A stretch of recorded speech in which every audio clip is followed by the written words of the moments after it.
Can you hear me, Hippo-Drones? Can you hear me? Loud and clear. How Can me? you hear me? This Coming is in Anthony. hot with a beverage. Alright, enough of the silliness. Hey, it's teetotaling time with Hippo-Drones and R-Rated Customs. I'm Anthony C. Roberson with R-Rated Customs. And the topic of discussion this time is getting back on your motorcycle after you crash. I've had 3 significant crashes, the last one being in 2009. I'm going to use my magic wand and put some pictures up on the screen so you can see them.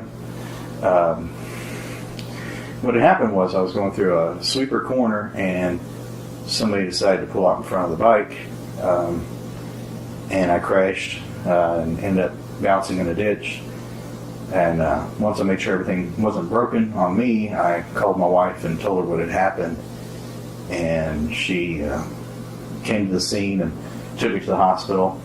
And after being married for about 12 to 13 years, you learn somebody's body language, and I could tell that she wasn't too happy with what had happened. But also, it was tough on her because she knew I wasn't going to shy away from getting back on the bike. In fact, when I got discharged from the hospital that night, I came home and the bike was in my driveway. The tow truck driver dropped it off, and rode it around the neighborhood as wonky as it was. And I had a bike within another week. Still limping, still sore. Getting back on a bike after a major mishap like that is a challenge. There are 3 things that I always keep in mind. There's internal locus of control, external locus of control, and then karma that comes into play. The internal locus of control was whenever I was getting ready to hit, instead of rear-ending the vehicle, going up the side of the vehicle, ending up in the ditch. External locus of control was the idiot pulling out in front of me. And karma was you do good things, then good things will happen to you. If you do bad things will happen to you. So in the grand scheme of things, the crash could have been a whole lot worse than it wasn't. So I need to ask you, Hippo-Drone, have you ever had a near miss or a spill on the bike, and how did you manage getting back on the bike? And how did your friends and family cope with it? Did they accept that was part of you and that was just going to continue to happen, or did anybody try to talk you out of it? You know, I want to hear from you what you think. You are there, Anthony. That's kind of quite an interesting question. Coming off your bike is a big thing. It's traumatic to yourself and your friends and your family, so it is really quite difficult to work out what's the best course of action once you've hit the dirt. And a lot of it's psychological. Sometimes it's not your psychological thing that needs to be fixed, it's your friends or your families. But first of all, I want to sort of talk about my family. My dad, he's absolutely fine with me and bikes. Always has been. Always encouraged me to learn and progress, and and that's just absolutely amazing. And my mum, when she was alive, although she didn't stop me, she didn't like it, but she knew it made me happy, so she was quite happy to support me while I did that. But I also think you can't wrap yourselves in bubble wrap. There's lots of people who've died crossing the road, but all my family still cross the road, you know. It's controlled risk, and it's weighing up the odds of something going wrong versus the amount of enjoyment and life fulfillment you get out of doing these things. I have had a big accident. Like I said earlier, I've had several offs where I've ended up in hospital and what have you. But on my first track day, which was back in 2007, I believe, and on the last lap of the last session, I had a little bit of an off, and I high-sided coming out of a corner. But I did come down with a bit of a wallop, and I really recall quite vividly the motorcycle smacking into my back 3 times. And each time it hit me in the same place, and every time I thought, that's my back, that hurts, that's my back, that hurts. And because I knew I'd hurt my back, and I knew I'd hurt it quite badly. That had also broken my pelvis. But other than that, I was alright. I was alright. I'd broken my back and my pelvis. So I was in a bit of a bad way, but I was in a safer place. I was off track, so I kind of felt a little bit okay then. Next thing I know, the trackside medics and stuff are with me and did the wonderful job of cutting off my brand new kangaroo skin one-piece leathers. I'm going to put a couple of photos up probably now, depending on how many photos I can find of this. I distinctly remember as one of my friends who had to get held off and punch me in the face when I said it. I didn't have a back protector. I'd spent all my money on this fancy leather suit and didn't buy a back protector. And she raged at me.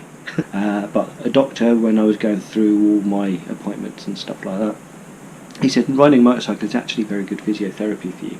It will strengthen your back up and your core muscles and stuff like that. Just make sure you don't ride anything too big or too heavy. And I assured him that my 1050cc speed triple, which was what I had at the time, was not too big or too heavy. And he was like, yeah, okay, you can ride that. So my friends, they were very, very good and very supportive of me. They could see I was itching to get back on a bike. I don't have that thing that stops you getting back on a bike. I don't have that thing that goes, this is stupid, stop doing it.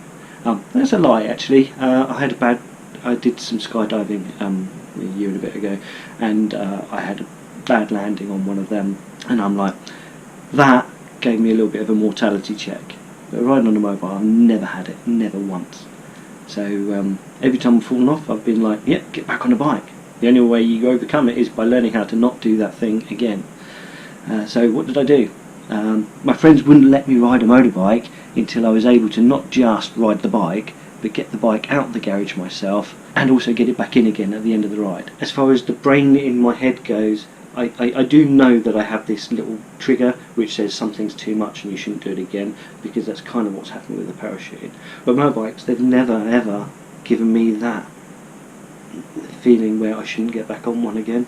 So family, how do they deal with it? Well, like I say, my dad's always been supportive, and he's a biker himself. I don't want to rub it in their faces that I do something that they don't like. It's not really fair on them. I mean, they love me, I love them. Anthony, you mentioned about this crickets or locusts. Sorry. I'm not quite sure about that. I'm not into all the Buddhism and Feng Shui and stuff. If I turn the camera around right now, you would literally see a yin and yang compared to what you can see here, so maybe I do. I mean, there is balance in this house. This side here is tidy and it's messy, hence the camera faces this way. So I don't know, if you had family that didn't appreciate you riding, like your missus, she wasn't best pleased with you getting on a bike, but she respected you and she expected you to go off and do that. She knew you were going to do that because she loves you. So did you sort of like give her any sort of comforting words or stuff like that, lessons learned and things? I mean, I think you're kind of a sensible guy anyway, so she probably knows that, knows you're reliable and honest, and you're not going to be like hee-hawing up the road. So she knows that you're not going to be stupid or dangerous on your bike. But how do you reassure her? Do any of your other family worry about it? I know you've got children and stuff, so do they worry about you riding bikes? But yeah. So I don't talk to my family about my bikes and stuff. They don't want to hear it because it upsets them, and I don't want to upset them. Anyhow, Anthony, back to you. I'm going to finish my beer and watch your reply. And just so you know, I'm not cheating. I had to switch to rum horchata because my white table wine evaporated, and I went ahead and added the hat just so I could say hats off to you. Your crash is definitely worse than mine, any that I've ever had. I think there's some commonality between us in that we both feel that if we have control of the situation, then we're more comfortable with taking a little more risk than what most other people would do. For example, you had your story about the mishap with the parachute or with your jump. But when we're on bikes, we do have a little bit more control. Granted, it's not total control, but it is more control. Which brings me to my next point, the locus of control. You called it crickets. I like that. I'm going to put a little link somewhere on the screen for what that is. As far as the misses and comforting words, I really didn't have any, and she's in here while I'm recording this, and I think she would correct me if I had some. She knows that I'm not stupid, but I am a little more... I'm not stupid, but I am a little more fearless than some in some situations. I do think the kids still worry because they have a dirt bike that they don't ride, and they really don't have a lot of interest in motorcycling right now. Of course, they're teenagers, so maybe that'll change. I do want to say, those of you out there who are new to riding, who have not crashed out, you need to prepare yourself for the eventuality that it will happen, and it won't be any fault of your own. Hippo-Drone had explained he doesn't gives full disclosure to what he does with his family, so he doesn't cause them undue worry. I'm going to add to that. I'm going to suggest that you do share with them you behaving responsibly on the bike and showing there's little concern on their part. And then, in addition, you got to practice riding. Practice, but save your wide open throttle shenanigans for the track and wear protective gear at all times. I do want to announce that Hippo-Drones and I are going to start each a monthly feature, depending on how the person feels about it. It's either in addition to teetotaling time or as part of teetotaling time, where we are going to interview a new motovlogger, or excuse me, not new, a small motovlogger, somebody below 1,500 subs or less, because there's a lot of good talent out there.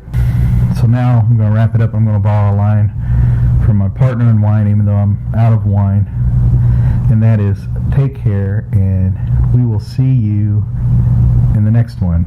I hope I got that right. I'm kind of reading it off the cue card here. Talk to you later. Bye.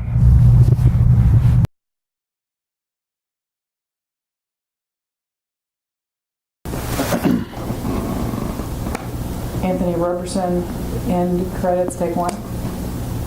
Action. Oh, but that's action.